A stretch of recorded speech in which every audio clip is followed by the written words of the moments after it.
please, tell the people of Tharaka Nithi and their Meru people and the people of Kenya, tell them, what is this big sin that this son of Tharaka Nithi has done? Ndio wajue, nimeiba? Am I corrupt? Have I insubordinated? What have I done? So, hakunijibu, tukakosana kidogo. But to his credit, President Uhuru is the one who started the Dongokundu bypass in Mombasa, which we've just completed. We found it at the tail end as Kenya Kwanza.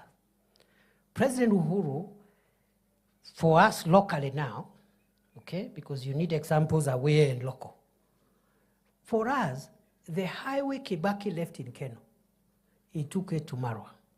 Isn't it? Isn't it? Sio ni kusonga.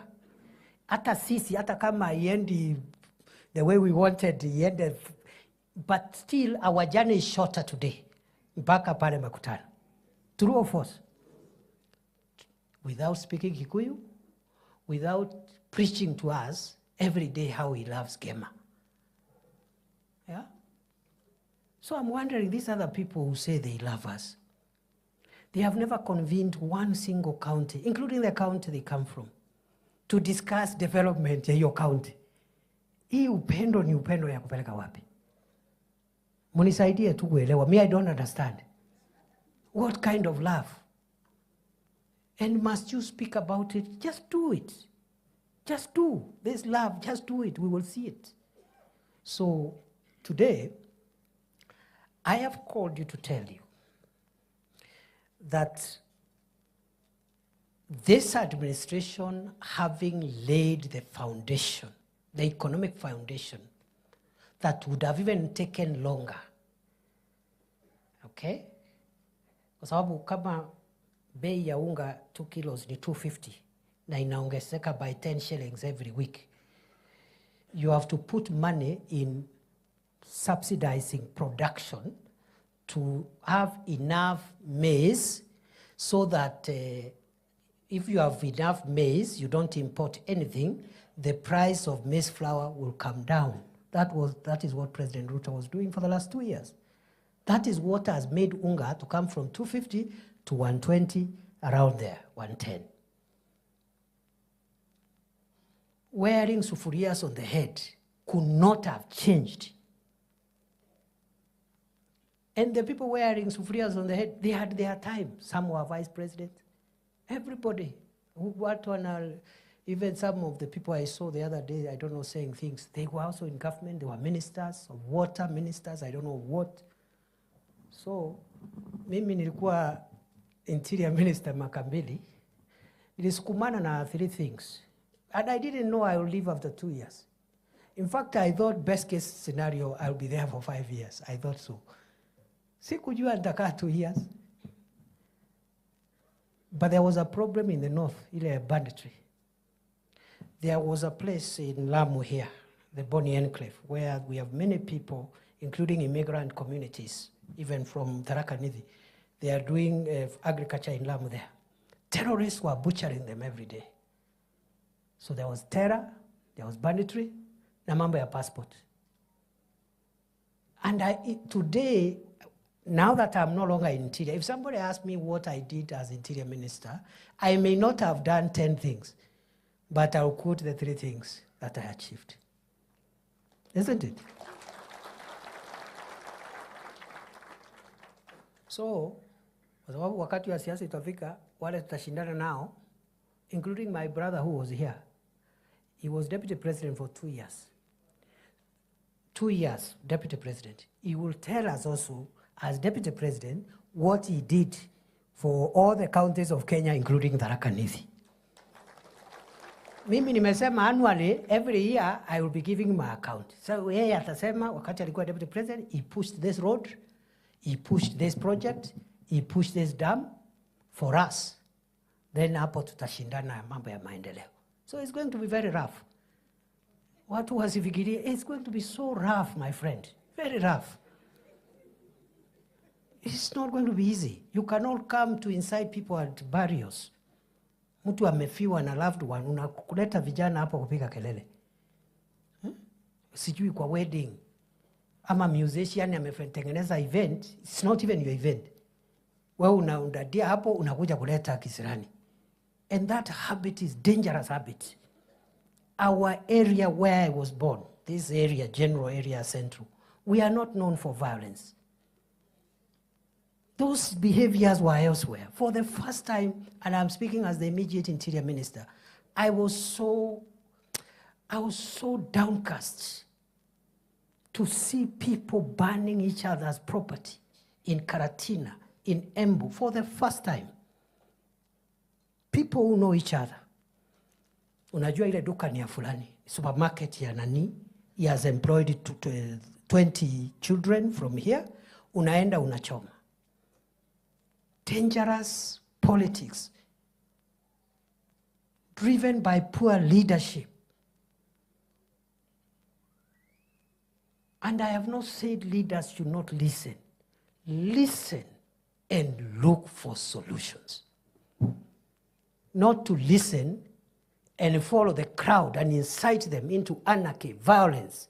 Today, Kisumu, Kondele, used to be the most volatile political town and area in Kenya, where people were burning each other's property and you disrupt transport. Today, the headquarters is in Embu.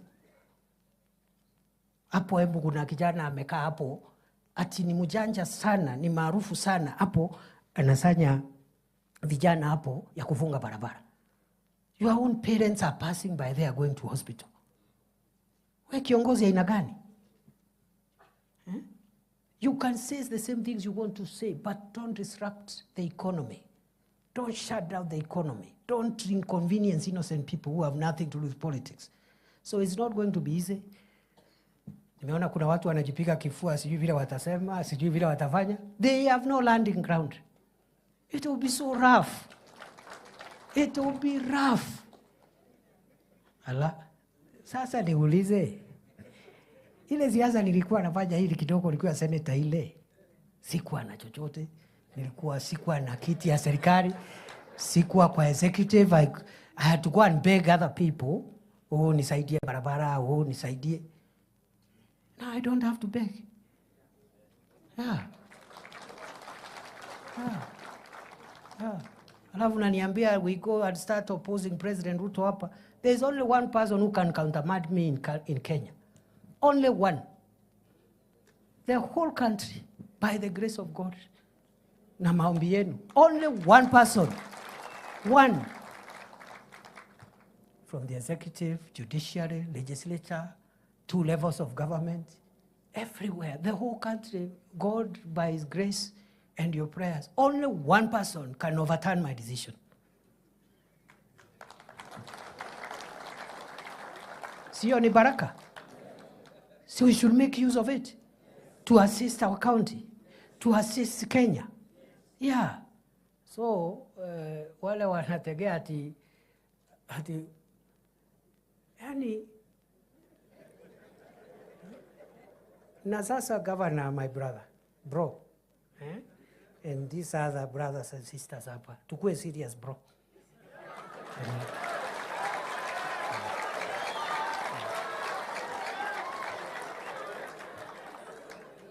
You know I love you. You know that. As a brother. You know you are a classmate with my elder brother. Na mimi ni mtu ya respect relationships. But we must be serious now.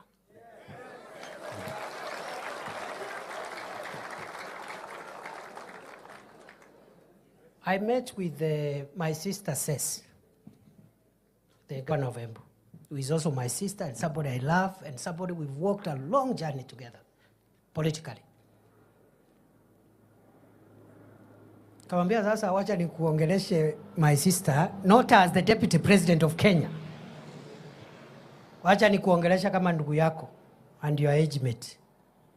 And you will do nothing about what I'm going to tell you. Amuliza Governor, how is it possible? You're the national chairman of UDA. You are a UDA governor and the national chairman of the ruling party.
Alafu mtu ambie rais hawezi kuja Tharaka Nithi?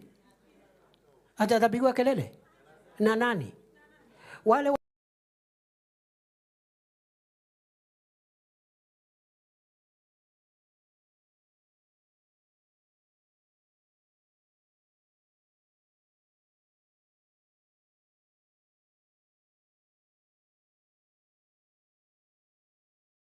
zama, ya, tusidanganyane. Ya. So muniambie kama tukimaliza kuna mambo tunataka ku-unblock hapa na pale. Projects zingine zilikuwa zimekwama, tumepata solution. Once they are ready, mungetaka rais akuje? Yeah? Atakuwa well received? Are you sure? Kama kuna watu wanataka kupiga kelele, mimi niko tayari munipigie. I'm your son. There is no problem. Yeah. So, hiyo Embu tumesukuma. Hii Saturday tuko na event pale Embu ya 20,000 seated. Kwa kuketi hapo. Hii ni 1,000 na kitu. Hii ni 1,500 hapo. 20 seated. Ya maendeleo sio ya siasa. So watu wanaongea juu hapa, mtu amejawa na kiburi mingi. Hati sijui mimi, tumeona watu wengi, my friend. We even disagreed with President Uhuru Kenyatta when he was the commander-in-chief, when it became necessary. Because kuna wakora walienda wakamteka nyara hapo, akalose something hapo. Lakini siku hizi tumekuwa marafiki. Nilikuta kulikuwa na mitego mingi ya kuseparate William Ruto na Uhuru Kenyatta, nikategua. Sasa, because we cannot afford to have our retired president talking with complaints out there. It is wrong for a country. And he is the only living former head of state we have. If the nation was in a crisis bigger than itself, we will require somebody with enough stature to be able even to speak to President Ruto and call the nation to order. Mzee Moi rested, Mzee Kibaki rested. That other person can only be a retired president, and that is Uhuru Kenyatta. He's the only one. The rest of us, we cannot, President Ruto is our boss. But as a retired head of state, he has the moral authority, if there are some things, to have a discussion with the sitting head of state, and they will agree on how to salvage the nation. So, sasa ni mabesti, tuko hivyo, tunaendelea kusonga namna hii. Alafu watu wengine wadogo hapa wanatutisha. It's because we don't talk. Wanatutisha, sijui tutafanya. Ufanye wapi? Pitie wapi, my friend? Utapitia wapi? Where now? Siku ile, niwache. Sitaki kurudi kuongea mambo ya pale. Na weri ya karonguru karijagira nkanga mathoni nontu wakwaga inya.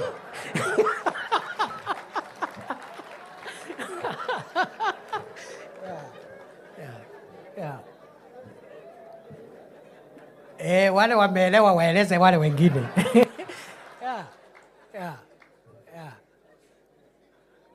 Karonguru karijagira nkanga mathoni nontu wakwaga inya. Na keno juzi bakura nkanga, lakini gatiena inya ya ukururia nkanga kaira mugunyeni. Aya. So nikimalizia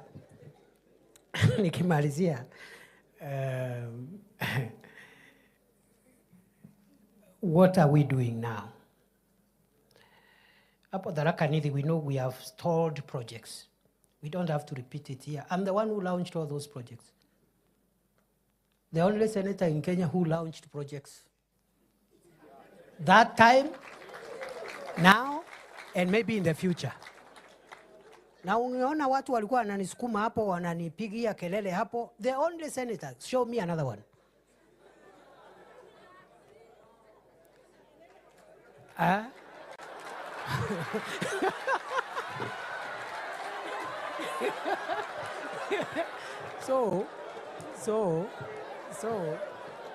So skiza.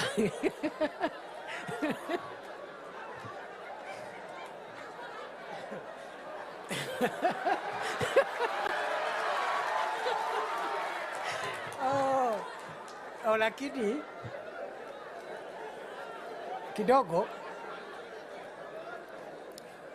musipige Senator Gataya sana, kwa sababu even during my time when I was a senator for Tharaka Nithi, we had 47 elected senators of other counties. Siembu tulikuwa na Ndwiga, Meru tulikuwa na Kiraitu Murungi. Show me one project initiated by any of them as senators anywhere. After I left Senate, because I served for 2 terms, even now, one senator, including our own senator, hakuna. Even the Senate that will come, most likely there will be none. Nilikuwa na jaribu maujuzi hivi. Lakini sasa Mungu ametusaidia, sasa tuko sawa. Sisi ndio sasa tuko pale. So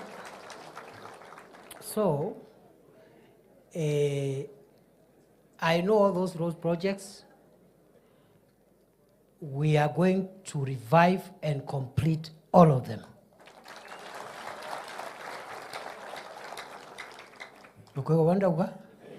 It's as simple as that. So I want in a next annual review, because we have 2 working years left before the campaigns. After 1 year, I will come here, I will call you again, either here or in Kavana. You ask me, how has this government pushed the roads agenda, the stored roads, how many and where are we on that? Sinamna yo? All of them, okay? We have electricity connections, different levels of connectivity. We're going to push it towards 100% in all the 3 constituencies. We are building, you know, what the work that remains now is now building the house upwards. And it has, and this will be my conclusion, it has 7 aspects. 1, it is revitalization of the sectors of the economy where the majority of the people of Kenya derive their livelihood from.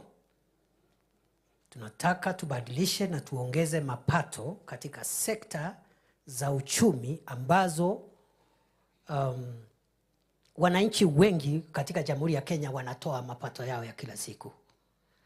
Na hiyo ni katika sekta ya kilimo, ufugaji, masuala ya uvuvi for the western and coastal areas, and the blue economy and mining. That is what we call the real sector.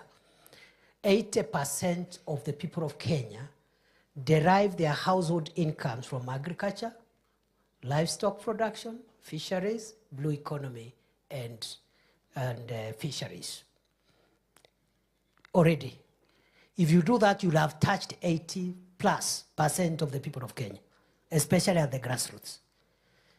Up at Tharaka Nithi, we know the value chains, where most of our people get their daily bread from.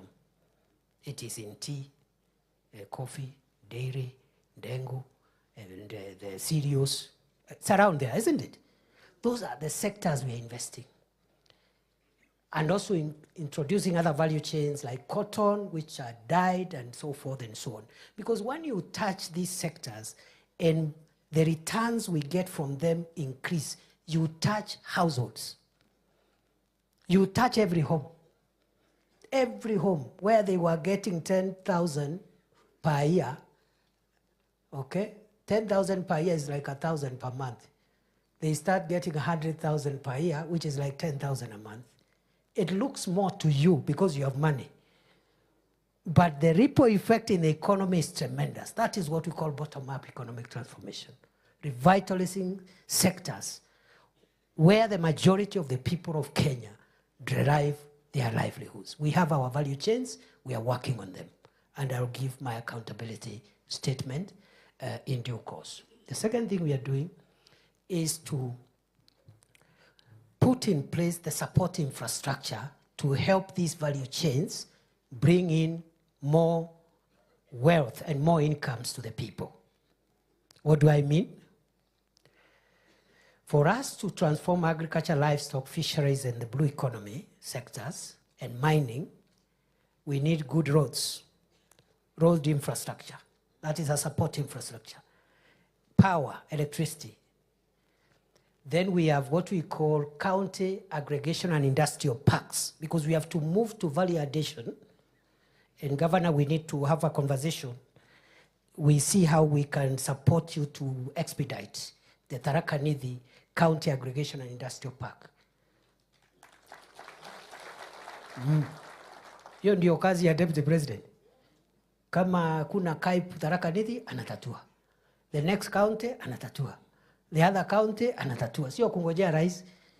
Kazi yangu ni kureport progress. Alafu ikikamilika, rais akuja afungue. Sinamna hiyo? So, we are building roads. Support infrastructure is roads, it is electricity, it is the county aggregation and industrial parks. In some counties, regions, we have special economic zones, which are part of that infrastructure. We are also building markets so that you have dignified places where trade can take place, and an aggregation and value addition center so that we stop selling raw materials. We add value. And some of the value addition required is very small. Kama ni ndengu, if you just sort the ndengu and just make sure that you remain with the best, then you package nicely in 2 kilogram or 1 kilogram pack, and you brand it as a product of Tharaka Nithi. That is already value addition.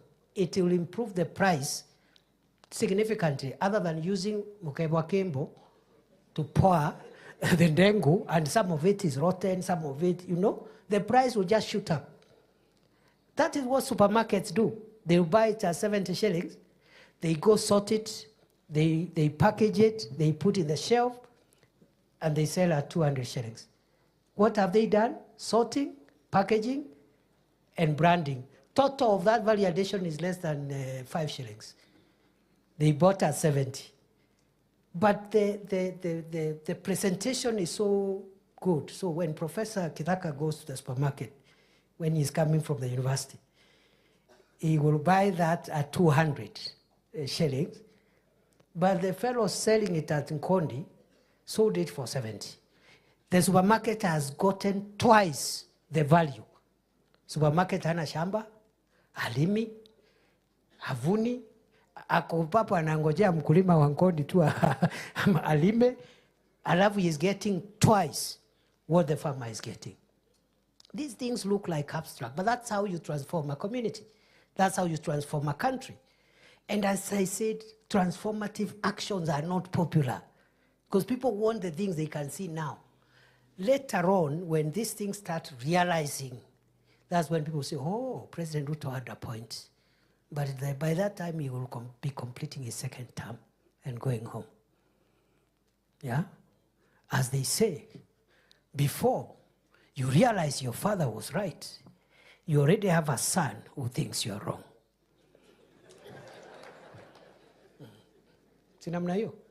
And for the ladies, before you realize your mother was right, you already have a daughter who thinks you're wrong. So it's okay, we are not looking for popularity. The time for popularity will come, and we'll canvass popularity politics at the right time. The third thing we are doing is investing in the housing program. People don't understand the housing program. The housing program sorts out many things. One, it increases the Human Development Index of Kenya.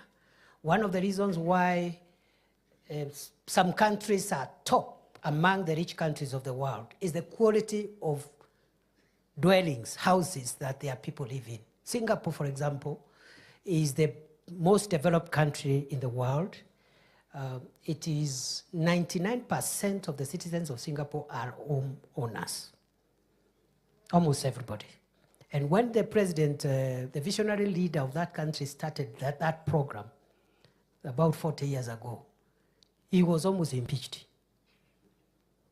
Exactly what we are doing 40 years later is what Singapore did 40 years ago. He was almost impeached. Oh, we have houses. Tuko na nyumba. You know, cheap thinking.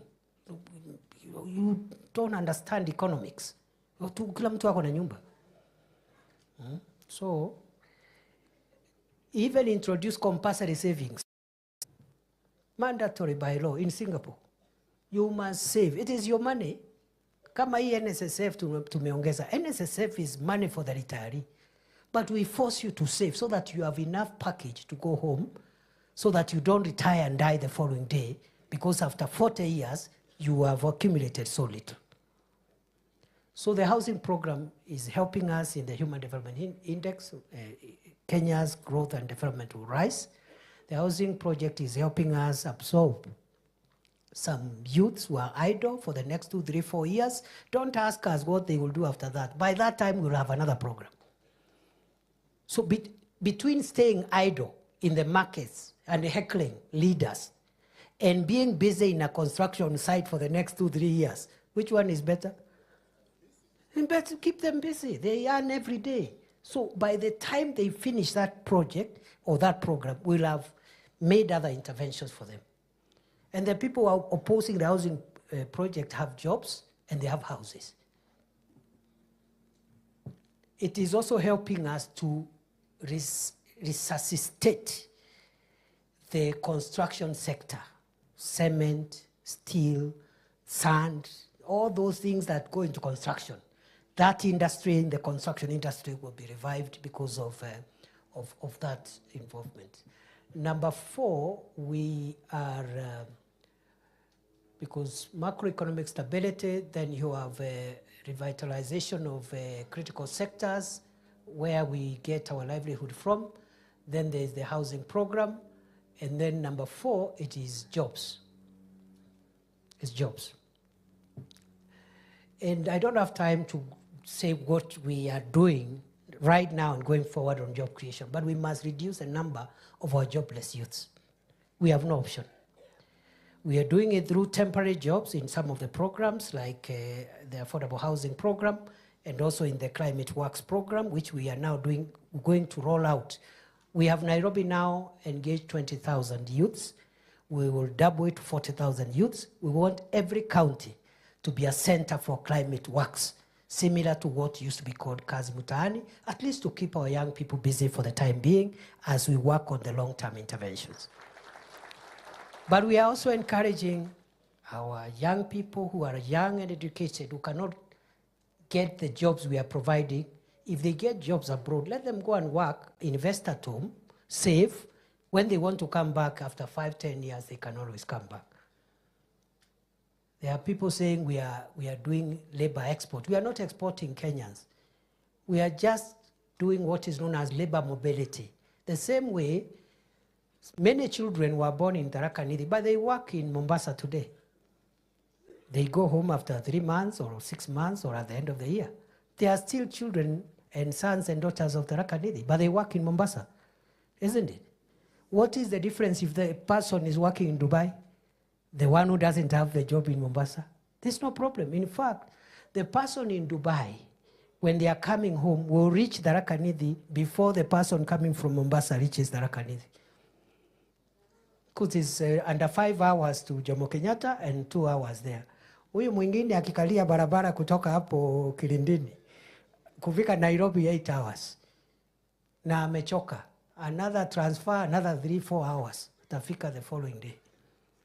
So in a modern world, between keeping our youths idle and getting them jobs anywhere, we would rather get them jobs wherever we get a job.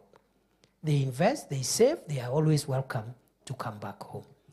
So tunasema we are programs for kazi kwa ground, kazi mtandaoni, na kazi majuu. We are also creating ICT jobs. Hiyo ndio kazi mtandaoni. ICT, through the ICT hubs, digital jobs, content creators, then the creative economy. So we have that job agenda, which we are pushing extremely hard to make sure that that we need. So I'm left with two last ones, that is health and education. All the five I have mentioned are in the economic sector. The two last priorities for this government are in the social sector. One is health. SHA is not working, SHA is not working, SHA is not working. Before 2022, the National Hospital Insurance Fund, NHIF, covered only 9 million Kenyans, adults and children, including the secondary school children, 9 million, through EduAfya. To be eligible to join NHIF, you must either have a payslip or some other ability to pay the subscription. True or false? NHIF, either uko na payslip ama uko na uwezo wa kulipa ile subscription. Today, after just rolling it out for 3 months, and we are going to continue for the next 3 years, we have 18.5 million Kenyans with a medical insurance. From 9 to 18.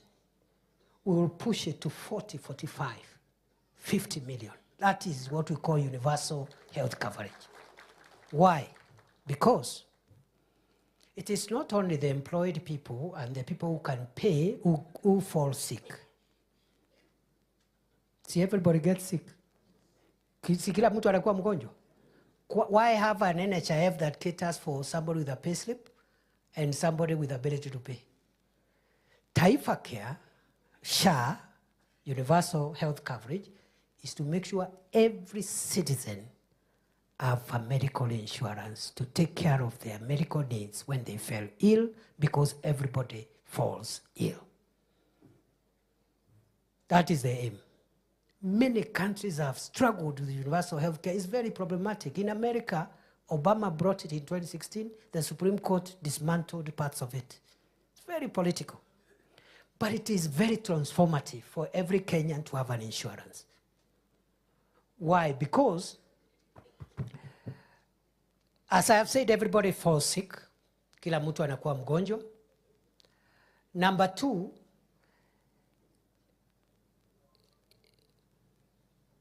for us to ensure that every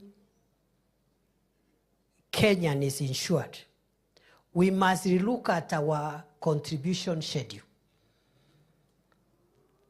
Taka tusikizane vizuri, ndio nyinyi sasa ndio mnaenda kuwa mabalozi kule mashinani. For us to insure every Kenyan, we must look at how much everybody is contributing. Okay? As Deputy President, as a senator, as members of parliament, governor, everybody, the top contributor was being surcharged 1,700 per month. Whether you earn 200,000, 500,000, 1 million, 1.5, you pay 1,700. The poor woman in Itogororo, the poor woman in Makori, the poor woman in Kalangasheni was paying to be part of NHIF 500 shillings. Is that fair? Is that fair? Rice anatoa 1,700, wabunge 1,700, mama mboga with nothing 500. So what this universal health care has done, we have said those who earn more, you be deducted a little more, you pay a little more to allow us pay for everybody, including the person who cannot raise any money for the insurance. And that's where you are having the discomfort. The discomfort is coming from me as Deputy President, or from the Member of Parliament, or from the governor, because we are paying more. So that our relatives who calls us for Arambe every week, 5, 10 Arambes, stop fundraising and stop selling their land. We are paying a little more. It's a bit uncomfortable, so that all our relatives, our neighbors, can each have an insurance fund scheme. That's why people are opposing it. So ukisikia vita, ni vita ya watu ya siasa. Deputy President, Governor, Mbunge, because hao wabunge, wacha niseme tu because nilikuwa senator juzi. Walikuwa wanakatwa 1700. Sasa wanakatwa 30,000. They are the ones opposing it, sio hawa from other places. Now your 30,000 is so that you stop doing 100 harambes in your constituency every day. In fact, you spend more money in those harambes than the 30,000 to ensure everybody gets a medical insurance. So, na tumesema ule mtu ya mwisho tumepunguza sio 500 ni 300. So how can you oppose a cheaper medical scheme? Na tumesema we are developing a means testing tool so that the person who is assessed and they can't pay the 300, they get the insurance free of charge. Hapo ndio fitina inakujia hapo. Because wale wako na pesa wataki kunini, wanataka kukaa hapo, watu maskini huko chini wawe wana beg and worshiping them to come and do fundraisers for them, because they have sold the farm, they have sold the cow, they have sold the chicken, they have sold everything. They are poor, the last resort. Mheshimiwa DP kuja tuchangie harambee. And because you want to keep people needy, you oppose it so that you'll be there to throw a few coins. Alafu napigwa makofi. Hey, Mheshimiwa, you are a great man. May you live forever. Okay? It took the courage of President Obama to get Obamacare in America. Although the Supreme Court amended it a bit, it is what is serving America today. And we thank God Obama became president before the current president, because I don't think it would have sailed through under the current administration. So, President Kibaki, brilliant son of Kenya, tried to bring universal health coverage. Politics stood on the way. And he was advised by the characters around it, let us be popular. Sisi tuko na insurance. Acha watu wafanye mambo yao. President Ruto, or President Uhuru, before I come to President Ruto, well-meaning, well-intentioned, introduced housing, introduced universal health care. Politics came through. He pulled back. Good people, this time round, we are not pulling back.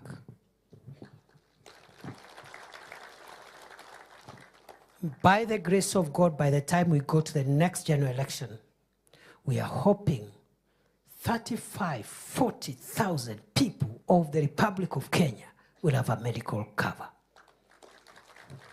As we go towards universality. Million, sorry, please correct that. I hope watu ya magazeti hawataenda ku. You guys sometimes concentrate on the small things. 35 million to 40 million. It doesn't matter how costly it is. Please. It doesn't matter. Even if we don't win the election, President Ruto doesn't win the election, it's okay. There's no problem. You'll have served as president anyway. Isn't it a blessing even to serve even for 5 years, even for 1 year, even for 1 day? How many Kenyans are there? Every Kenyan is qualified to be president. If you are lucky to be in the seats we occupy, including UMPs, including myself, including you, Governor, don't consider yourself like a superhuman. It's the grace of God. Yeah. So usitutishe ati rais a one-term president. And pia watu wengine wanatutisha huko jana. Ati our job is to make sure William Ruto is a one-term president. That is your objective. Here too. Just that. And you will have achieved a lot. President Ruto is lucky to be among the 5 Kenyans who have occupied the seat of President of Kenya. Some, 24 years. Others, 10 years. If he gets 5, so be it. If he gets how many days, so be it. There are many qualified people. The same for me. I told you when I became Minister for Interior, niliangalia siasa nikasema, at least the first time labda nitaserve hapa. Maybe if we win a re-election, maybe the president will take me in another ministry, I don't know. But I thought perhaps I'll stay for 5 years. I stayed for 2. So I had to work every day as if that is the last day in office. Yeah. Mimi nimekuwa naibu wa rais. Today is the 89th day in office. I am working as if this is it. Hakuna siku ingine ni tu. That's how I'm working, because you don't know. We live and work by the grace of God. There was somebody in this office. Today he's not here. Now he's giving us ultimatum from funerals. How he will make William Ruto a one-term president, as if that is an achievement. William Ruto's objective is not to serve for 2 terms. It is to use the time that God will give him in office to bring transformative programs in 1, 2, 3 areas and then leave so that other people can come and take Kenya forward. As his principal assistant, that is my objective too, to support him. So msikuja kututisha na 1 term, my friend. Mimi kwanza nimekuwa DP 89 days ni mingi. Yeah, nikitoka nitakuwa nimekuwa deputy president. Listi kisomo hata mimi nitakuwa hapo. Unatishwa na mambo kidogo hapa, sijui 2027, who will be the running mate, mambo ya upuzi.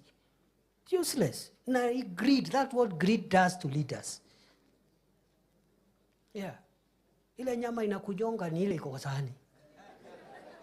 Yeah. You get something and the next thing you're there scheming, I don't know, doing what, harassing everybody. My friend, nani alikuambia hata tutakuwa ile? You don't know, so please. So sisi tuko focus. Na kama unatutisha na 1 term, tafuta another threat. Even 1 term is okay. Yeah, it's no problem. But the issue is, after that 1 term, what will he say? If William Ruto will say, at the end of my first term, I have moved the people insured with a health card from 9 million to 40 million, he will be a successful Kenyan. Sindio? Yeah, so sisi tuko hapo. Then we also want to do educational reforms, because education is what runs the entire country. It's the software that runs the country. And we have issues. The CBC had some issues when we were campaigning. Many parents were saying, scrap CBC. So we had to do some adjustment, and I'm grateful to the scholars and the people who were in the Presidential Working Party. They have re-looked at some of the proposals. CBC now is fairly getting steady. But we have issues with the university funding model. Many universities were almost becoming bankrupt. We came with a new model. There are more issues in court. We are even adjusting for the September intake to take on board the suggestions that have been given. If you talk to many vice chancellors today, they will tell you this current proposal from Kenya Kwanza is more stable to the university than what we used to have before. There are some gaps. We are adjusting those gaps. The same with health. There are some gaps in Taifa Care, but we are adjusting those gaps along the way. And let me tell you, good people, it is better to have an imperfect health coverage for every Kenyan than no coverage at all. Sinamna hiyo? If every Kenyan has a card, maybe as insurance, maybe it is not perfect, because all human enterprises are not perfect.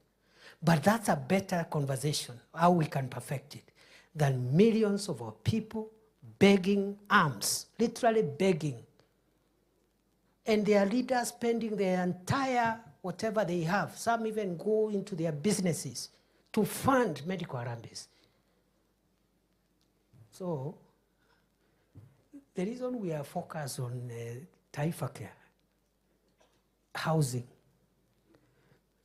reviving these sectors, I have said, macroeconomic stability, support infrastructure, the reason is because they will transform Kenya. They will make Kenya better than we found it 2 years ago. Many more people will have bearable living conditions than they were when we took over. If in the process we suffer popularity consequences, so be it. I conclude by saying, sasa nyinyi mnatoka Tharaka Nithi. Deputy President of Kenya alizaliwa hapo. Please, I have no power to, whatever you decide is within your power. Maybe elsewhere I have some power, I have some leverage, but at home I have no power. Because you are my neighbors, you are my relatives. So you decide. Nyinyi decide. You decide. Mimi, I cannot come there now at the campaign center yangu ni Marimandi. By the time utoke hapo ufike Sigalagala, ama Lungalunga, ama sijui Kor. So nyinyi, mi naomba kwa heshima munisaidie. Muniombe jameni. Muniombe. Muombe rais. Muombe rais, and don't be cheated by anybody. What is the alternative? Kalonzo and Wajakoya? Ati serikali tulitafuta kwa jasho miaka mingi. Mimi, I've been around President Ruto for 18 years. All my youth have been around that man. Today is the president. He is the only man between me and the whole country. Then I start sabotaging him. Ati nianze kumchimba. Takuwa mchinga wa mwisho. So we will do whatever it takes. Mimi naomba tu kwa heshima, because you know I can't sasa kina Kithoka au ni watu ya nyumbani, kina Gaturo, mmeona hapa, watu ya home. Naona watu ya home hapa kina Anita. Sasa sitaki tukuje tusukumane hapo nyumbani, please. Please, sitaki. And also be careful what you say, especially the things you put on social media. Because the whole country now is watching you. If you speak thinking you are an MCA, nobody knows you. The fact that you are an MCA from Tharaka Nithi, the whole country wants to hear, what is the MCA from Tharaka Nithi saying? Sinamna hiyo. Na wanasema Tharaka Nithi kule kwa deputy president.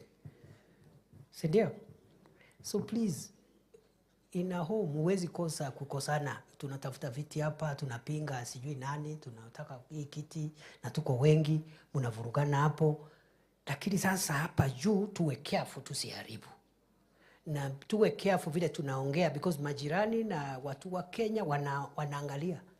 Huyu mwenzangu alitolewa kwa kiti kwa kuongea mambo ya nyumbani kasoro hekima. Hakuna mtu aongeangi mambo ya nyumbani, lakini kwa heshima, kwa hekima, kwa hekima. So don't push me. Ati tunataka deputy president tutangazie. So unataka nikae hapo niseme, mimi napenda sana mlima, sijui napenda Tharaka Nithi. Havana. I've told you Kibaki never even spoke Kikuyu. Not once. If you try to talk Kikuyu to Kibaki, he would have slapped you. Yet, he is the person who impacted on Kenya and on the economy of central Kenya most consequentially than any other president. Napenda nyinyi, nawapenda. Hujajenga choo, hujajenga barabara, hujaita watu kuongea mambo ya ndengu ama majani chai, haujazungumzia chochote. Oh, nawapenda sana. Au wengine ni komerera. Nimwambia huyu mtu, nikamwambia wacha kupigana na wabunge. Oh, watakuumiza. Those are, you know. Sasa unajua nikiona Murugara anataka kuniharibia ama Pato, what I will do, nitamuita pole pole. So Pato ni kijana yangu. Tukiwa na Njoki hapa, tamwambia sasa, please, Pato, tumetoka mbali. Unajua, please, as your father, usinitoe nguo mbele ya watu. Lakini nikianza kumuita komerera, atika kunea. Amepata barabara ya kuteremkia. Na ni mteremko, amepata mtu mkubwa wa kupigana naye. I'm telling you. Bana. Ati sasa mtu ya Tharaka Nithi ndiye anaenda hapo kusema ati hatutaki nani. I will feel very hopeless. So nikiona kinaumana, si najua hao watu wote. Kama ni mama, my mother there Gateria, namwambia najua nimekukosea, lakini mama, hata kama unachapa kijana, ni pole pole. Wakati tuko kuna kamera, kuna yeah, so naomba tuhifadhi. Me, I'm not saying you should not compete. In fact, the pressure you put on me now and in the future is how those who will not get seats, how we will accommodate them in government. And I've already seen some of them hapa. That is the pressure I want. Lakini sio kwa mtandao. Ukiweka kwa mtandao tunakozana. Kwa sababu sasa uko pamoja na maadui wangu. Ule ako kwa mtandao ni adui. So ukiingia huko tunapita na wewe huko. Yes. But the healthy thing is to say, you know, tuko na viongozi wetu, where can we fix this one? How do we support this area? Na tujue Kenya to take the country forward, and that's the heavy task President Ruto has. He needs to carry the entire country. He needs to be the father figure of the whole nation. Every part of Kenya needs to feel him and have benefits from his administration. So nataka nikomee hapo, na washukuru sana. Mimi leo ni siku ya Tharaka Nithi. We are going to proceed as follows. We are going to take a short break. But we will take the short break. For 10 minutes, we take a cup of tea. And then for 20 minutes, we look for space. We have enough space here, kwa hii compound. We go into constituency groups. Si tuko na constituency tatu. But I want to persuade you, we create a fourth constituency. And that is the constituency of women, children, affairs, PWDs. I know we have our women rep who normally their mandate is around that agenda, and it can be lost if it is lumped with the general development issues. Because these are sectors that require affirmative action and special measures, even under the Constitution. So between the women rep, I am told now you are vying for a different seat, but you are still the women rep. Ama umewacha? Okay, bado uko pale. Plus those who are, it's okay mweshi. Plus those who are looking for the seat. Aspirants wote wako hapa. Sio ni agenda yao, ndio tawachia vile whoever carries the vote will be our women rep. So that cluster ikuwe separate, iongee hiyo maneno for 30 minutes. So 10 minutes for tea, 30 minutes for constituency groups, 4 of them. You caucus and agree, each of those groups, you will agree on 5 priorities that you require from this government. You have heard the things I've said for the last 1.5 hours. Useme sisi kama Mara, we have these tolled roads, tunataka zote, serikali ikiwezekana, itafute pesa to complete these roads. Number 2, we have this major water project. There are many other water projects, but this major one. Number 3, maybe electricity. Number 4, just 5 priority areas. Si namna hiyo? The governor, the Excellency Mdhomi Njoki, and the women rep, and the senator, the honorable senator, because they are county leaders, they are free to hop into the different groups so that they don't look like they belong to one corner, if they choose to, but they don't have to be there. The members of parliament, you can choose either to join your constituency or you appoint someone to run the consensus. We know these things. It's just that we want to build broader consensus. So after the 40 minutes total now, we come back for the plenary. For plenary, every constituency to identify somebody to read out the 5 priorities. You'll be given 3 minutes, every constituency. And I suggest it should not be the member of parliament reading. Mutafute mtu mwingine hapo, ndiye hata yeye awe ndiye ana address deputy president. Mimi nitaketi pale na notebook. So mmoja akuja hapa kwa Chuka Igamba Ng'ombe, wa Tharaka akuja hapa, wa Mara akuja hapa, wa those special interest group akuja hapa. After that, and don't give speeches. Just say we agreed for our 5 priorities are 1, 2, 3, 4. 3 minutes you sit down. Hakuna haja hata ya protocols. So you already established the protocols. Sema tu ongea, just talk. And then after that, we will, because today is not a political day, it's not a day to talk. It was a day for me to tell you what I expect from you and what you should expect from me. Isn't it?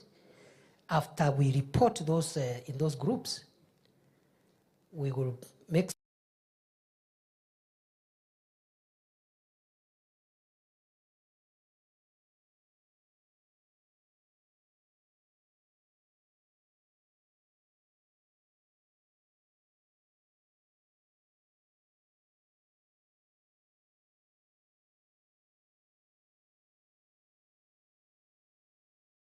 munajipanga mambo ya kesho.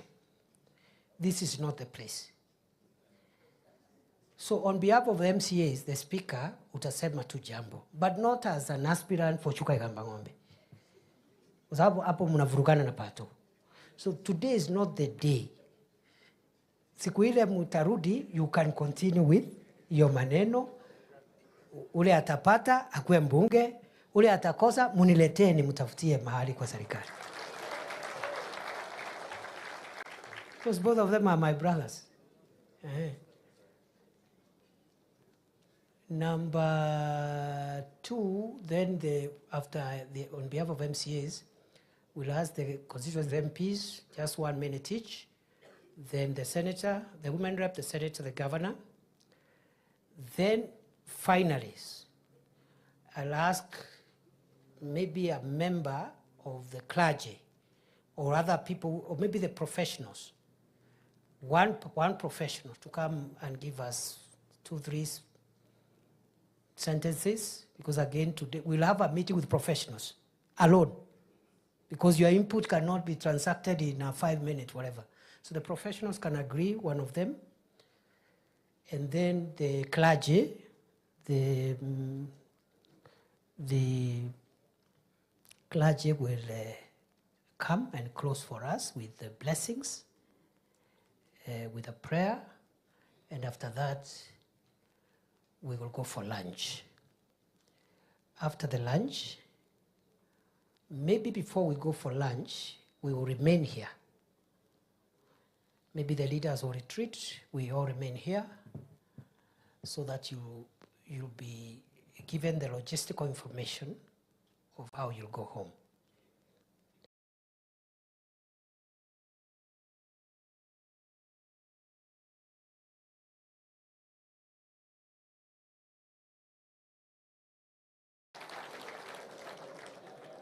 And for the Gen Zs, the offer of the swimming pool is still valid. And it's a serious offer. So, kwa hayo mengi, naomba twende chai, then in groups. In those groups, identify who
The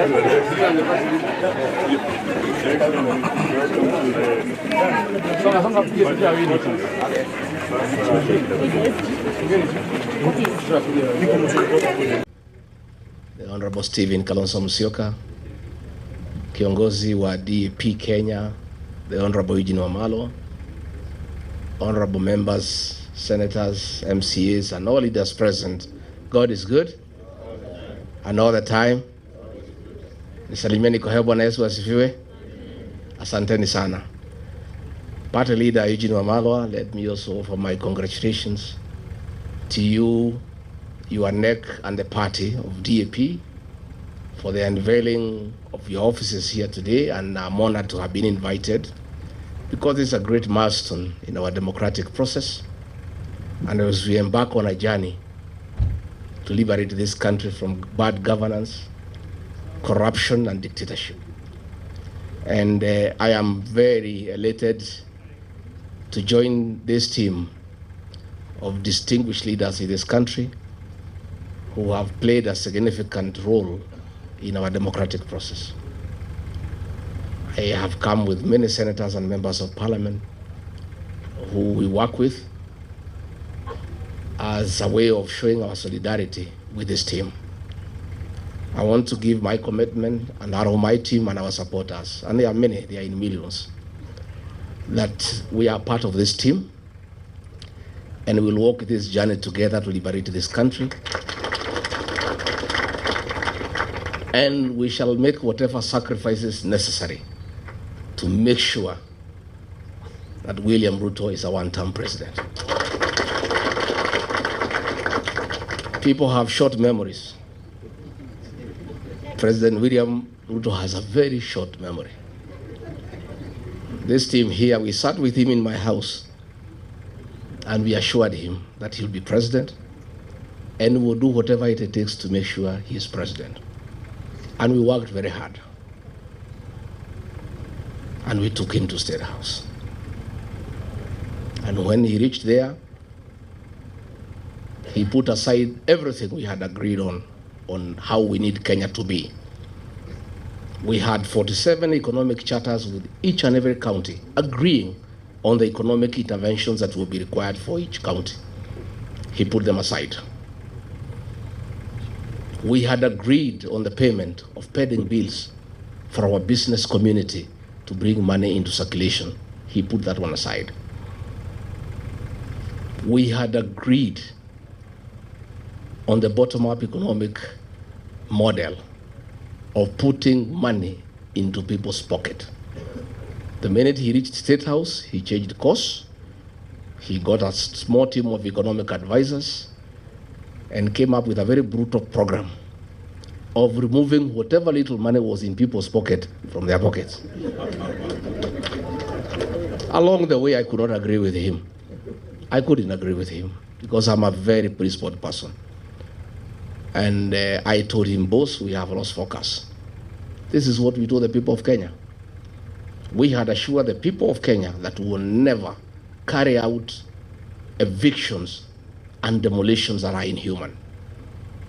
And when he made a decision to evict people from Nairobi River along the line, and the Nairobi River Commission was in my office and he asked me to lead that program, I told him I can't do it because it's against my principle. And he said, you must do it. When we had the Finance Bill 2024, I was a lone voice in cabinet telling him, listening to the people of Kenya, they will not accept this finance bill. And it will leave us with an egg on our face. He became intolerant. He became dictatorial. And the government that he leads is a one-man show. I can tell you today, all those ministers you see there, they are flower girls. I was the only man in that cabinet who could stand up and tell him, hey boss, no, this can't work. And that's why he needed me out, so that he can put a protege and other fellows just to say, yes sir, yes sir. It's a praise and worship choir for the president. And I couldn't fit in that choir. I couldn't fit in that choir, you know, and he is very bitter, extremely angry, very irritable that for a whole 6 days he's just abusing me in Western Kenya. Rigathi Gachagua is not a road in Webwe. He is not a hospital in Vihiga. He is not a water pan in Kakamega. He is not a slaughterhouse in Bungoma.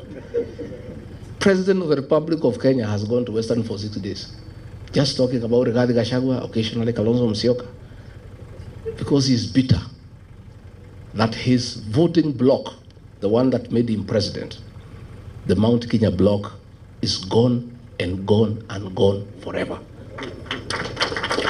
And I told him, it is his own undoing. I told him, don't touch the mountain. You see the Bible. If you read the Exodus, I told him, don't. Many times. But because he has some young MPs he moves around with, young boys who are born in towns and brought up with Tharaka, they don't know the community. So they tell him, no, it's okay, no problem. Mulima ni yako, wewe ulikuja huko mwenyewe, hao watu ni wako, hata ukitoa huyu weke huyu hakuna shida. Nikamwambia mimi ni mzee. Hao watu mimi nawajua. These fellows of the mountain, they hate betrayal and they hate deception. Because of what Mzungu did to them, they hate betrayal. And you yourself, President William Ruto, you are a beneficiary of my community's distaste for betrayal. When they decided that Uhuru Kenyatta has betrayed you, they turned against Uhuru for betraying you in their view and voted for you. And you are not one of them. They hated one of their own to support you, and you are not one of their own. If you betray one of their own, you tell me the story. Today, as we speak, his messages of condolences are unwelcome in the mountain. And you know that's the lowest it can go. You know, funerals are very solemn. In my community where I come from, even if it is suspected you had a hand in the death of the person being buried, people still allow you to come and even give condolences. When people say they cannot listen to your condolence, you know it's over. The other day we were in Embu, and they are trying to blame Justin Muturi Bidan because the people rejected his condolence message.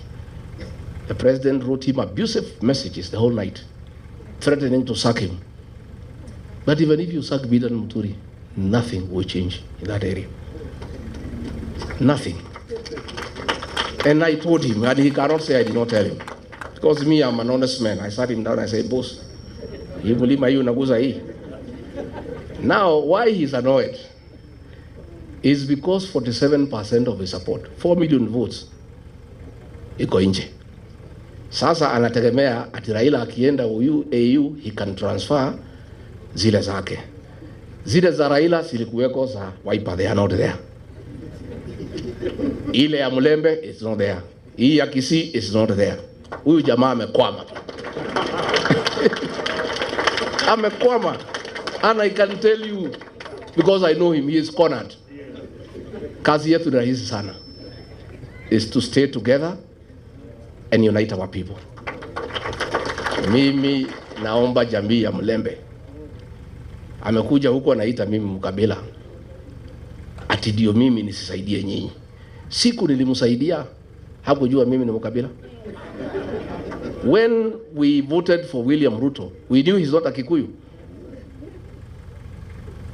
87% of my people voted for him. We knew he's not a Kikuyu. 13% voted for Raila Odinga. We knew he's not a Kikuyu. We had our own candidate called Wahiga Mwaura. We never voted for him because we are not tribal. Saa hii ameona tunashikana na watu ya Wiper. Ameona tunashikana na Mulembe Nation. Na hapo Mulembe Nation ndio naona amekwamia hapo. I think it's his last hope. Sasa anakuja huko kusema ati mimi ni mkabila, ati ndio msinikaribishe tusifanye pamoja. President William Ruto, hear it from here, Chui House. The same way Mulima ilisaidia wewe, it is possible tunaweza saidia hii watu ya Mulembe. It is the same way tunaweza saidia huyu Kalonzo. Na sisi hatuna contract na wewe. Deni yetu na wewe tulimali. We had intended to pay you in 2 installments. Tukakupatia the first installment, ukagusa mlima. Hiyo deni ikafanya nini? Kaisha. We owe you no debt. So, anaenda pale Western, anasema tumefukuza huyu Rigathi Gachagua, and he is corrupt. William Ruto, my friend, do you have the moral authority to talk about corruption?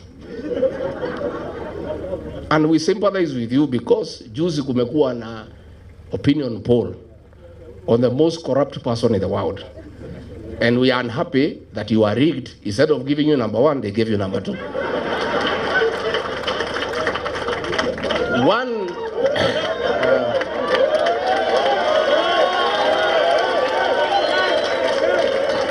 Let me say, I want to say, let me say, President William Ruto could not agree me to stay in government because I could not agree to corruption. The State House of Nairobi is the real center of corrupt activities. And there are two, watu wawili, moja anaitwa Adil na mwingine anaitwa Jayesh. These are the conveyors of corruption in this country. Na ndio watu wenye she and sha. Ndio wale watu ya Adani. Nao watu wakija kuona rais, hata ukiwa deputy president ama minister, utamungoja hapo saa 5 akiongea na hiyo watu. Wakipanga hiyo mane? So Mr. President, be an honest man. Look for a mirror before you talk about corruption and look at yourself.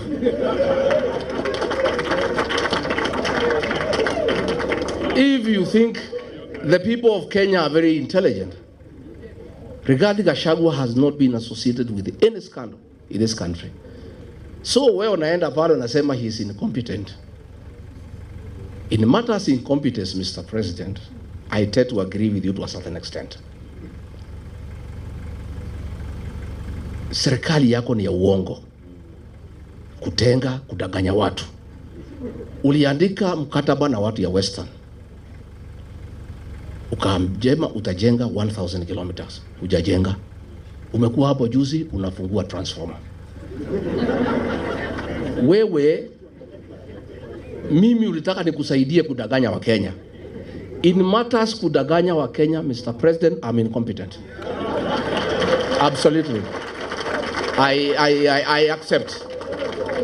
Because hiyo alikuwa anataka tuende ku launch barabara na anajua hakuna budget, tukitoka matinga inafanya nini?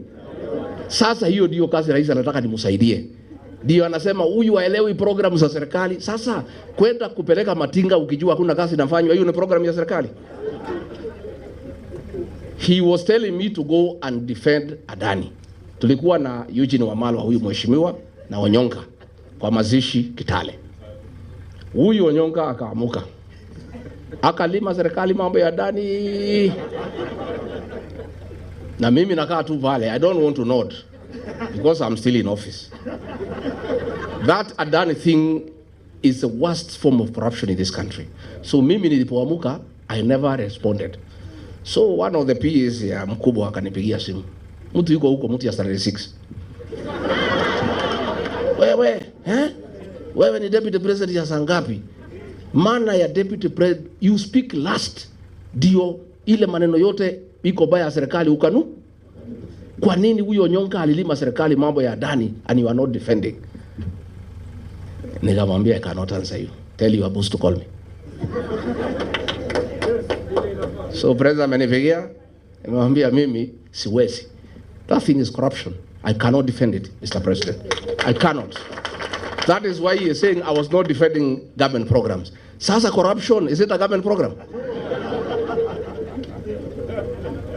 So wanasema ati I'm incompetent. Hii mtu hakuna kitu anaelewa. Sasa kama serikali ni wizi tupu, sasa what is there to defend? Walinipeleka Senate ati nimekataa watu watolewe Nairobi River.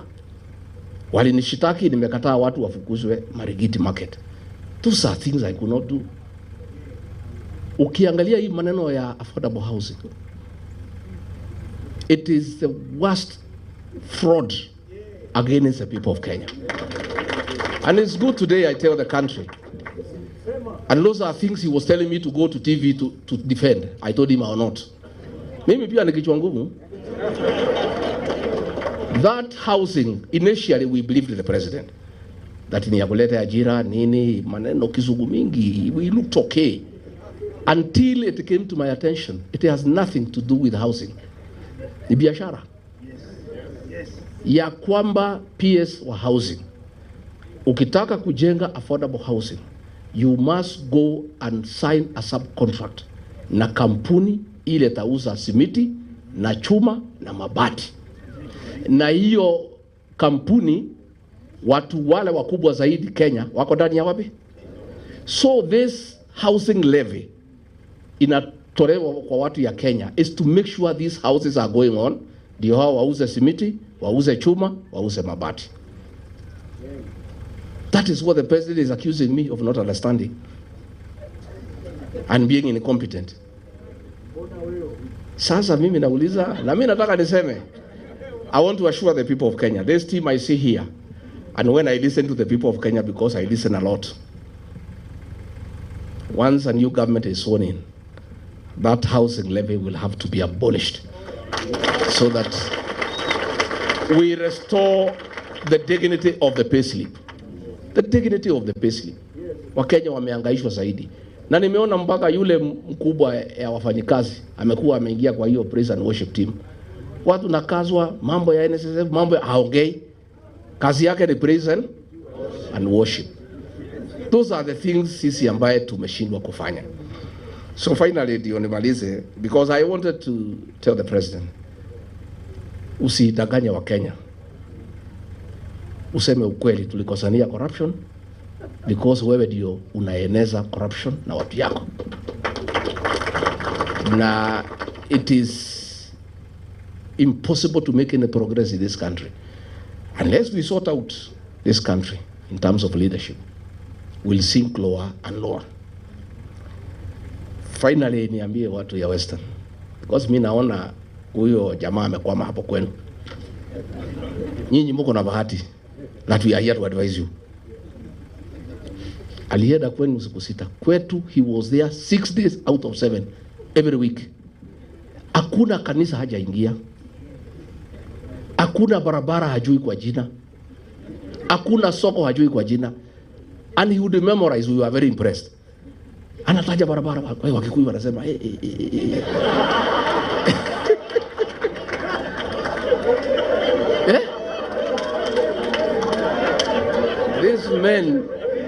These men called a community that has pride, a community that's hardworking, that is rich. Watu wamesoma. He called all of us, our bishops, our reverends, our pastors. Hata huyu Waititu na mimi Rigiji, he called all of us. Alikuwa anakuja, wahadharia osho. Sasa amekuja kwenu, musangarere mwivalamu. That is the same script. Nyinyi mkikubali mutalia vile watu ya mlima wanalia. All those, yeah? Iyo yote ni utapeli. All those things is promising he will not do anything. He promised us atatumalizia barabara ya Maumau kwisha. Nitajenga hii. So today he does not come to our place. The last time alikuja pale Embu in November, alijaribu kuenda uongo ya housing. Washirika wakaamka kumwambia tutaki uongo hapa tena. Hiyo mambo ya uongo peleka huko Western. Akajaribu kuongea mambo ya SHA, akaambiwa tutaki uongo. Kwetu amejulikana na ndio muone huko. Na hata akija atakutana na watu. So nyinyi watu ya Mlembe msituangushe. At least you have the benefit of free advice from victims of deception. Sindio? Simuko na free advice. Yeah? Sasa yeye halali ati nimekaa pale wa Munyoro. Mimi nakaa tu chini ya miti. Yeye hako juu ya gari. The reason President Uhuru Kenyatta alikuwa ametuambia muachane na hii mtu. But he never gave us a reason. na hapo alitukosea. Na kama angetuambia what I know today, hatungekuwa hapo. Also the choice he was giving us was also not acceptable. So pale nimekaa pale, I'm doing things differently from Uhuru Kenyatta. I'm informing the people who is William Ruto. That is why he is unhappy. Mimi nakaa pale, wanaeleza watu, naeleza, wanasema imetosha, wanatoka wanaenda. Nakaa pale na mapasta nawaeleza, wanachukua Biblia, wanatoka wanaenda.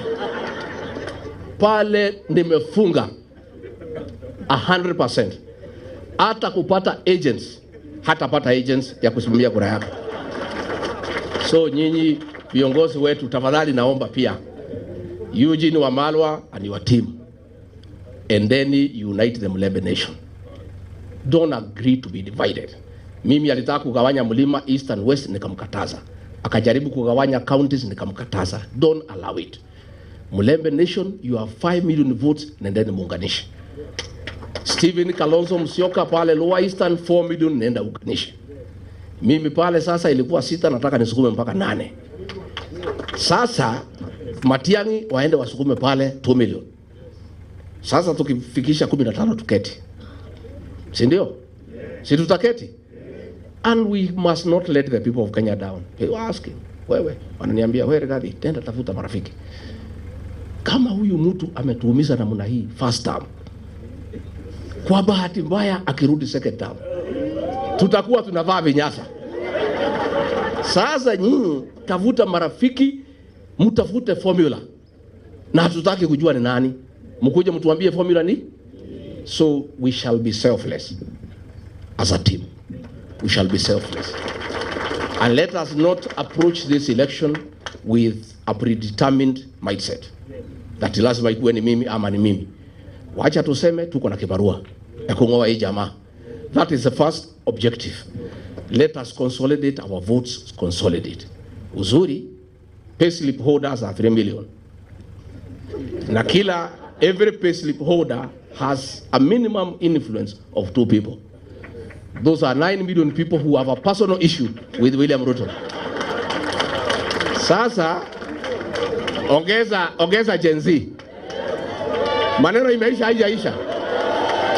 So, and I want to, as I sit down, I want to ask our Gen Zs, please, you are doing a very good job, our sons and daughters, on the social media, keeping this guy in check. Continue. But that is not enough. You must take IDs and register as voters. Because the final transformation of this country will happen on the ballot box, not on the smartphone. The smartphone will create the awareness and create the necessary mood and mobilize people. But the actual transformation of getting the right leadership will happen on the ballot. So we want to ask the Gen Zs and the millennials, please, take IDs, register as voters, and continue what you are doing on the smartphone. Now you are doing a good job. Huyu jamaa halali. Even he was accusing me ati mimi ndio naongoza Gen Z. Nikamwambia president, that's a good wish. If I'm the leader of Gen Z, I'm a very strong leader in this country because it's a serious force. So leaders hawa niwapongeze. This journey is not for the cowards and the faint-hearted. This man is angry and therefore dangerous. I must tell you. Alituma watu Limuru, walitaka waniue. Mungu akanisaidia. Siku ingine ametuma askari anitupie tear gas huko Shamata. Siku ingine ametuma criminal gang kuumiza bibi yangu. What he must know is that some of us, and he knows us well, of course he is forgetting. When the fourth administration was against him and persecuting us, we stood with him and never feared. Sisi sio watu ya kuuziwa uoga, hata tukiuziwa hatuna pesa ya kununua. But I want to tell these leaders, you must be steadfast. You must be on the right side of history.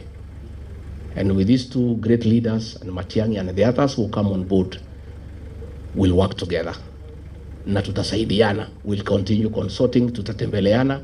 Hivi karibuni, we are also going to unveil our movement. And it's a serious movement. And it's a national movement. but the home of the mountain.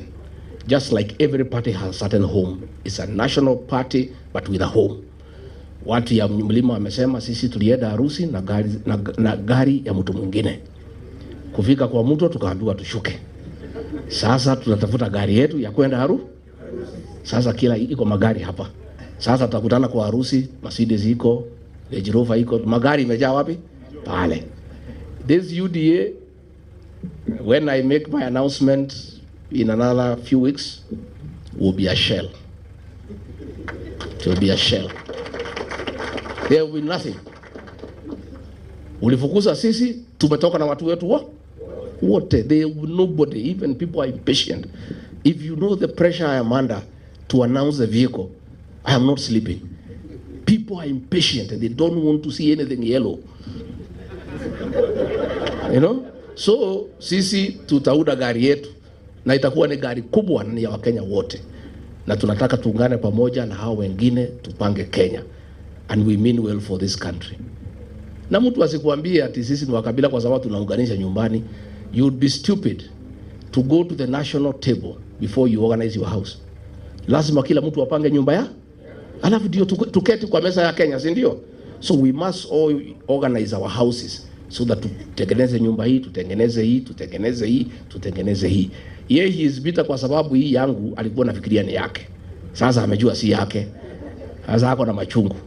Na there is nothing we can do, hatuwezi msaidia, pole. Wewe omba Mwenyezi Mungu, huyu mzee aende EU kama he can give you his base. I don't know whether loyalty is transferable.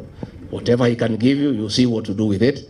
Hii ya Western naona kama imeenda, Ukabani imeenda, ya Kisii imeenda. Sasa pale kwake tutapambana. Hata sisi tutakuwa hapo. Baba akienda, ile tabaki pale tutangangania na wewe.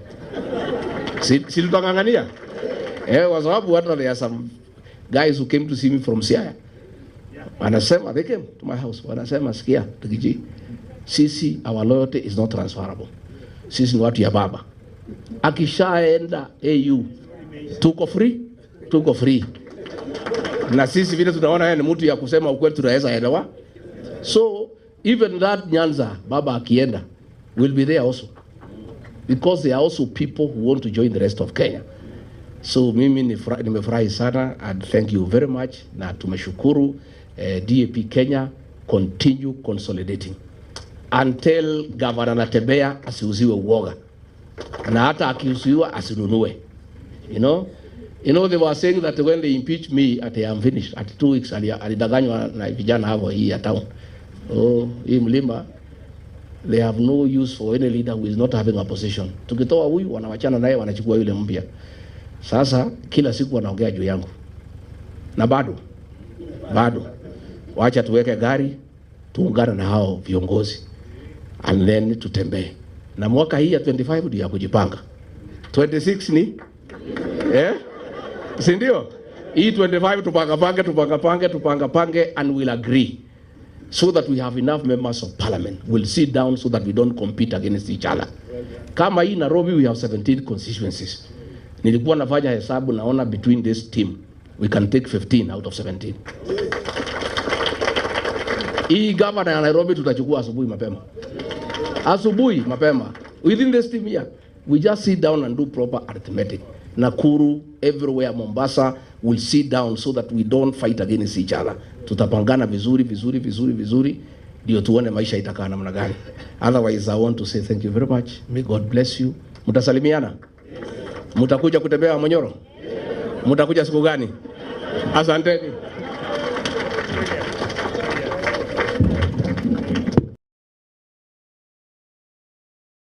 No, I don't think you should waste your time.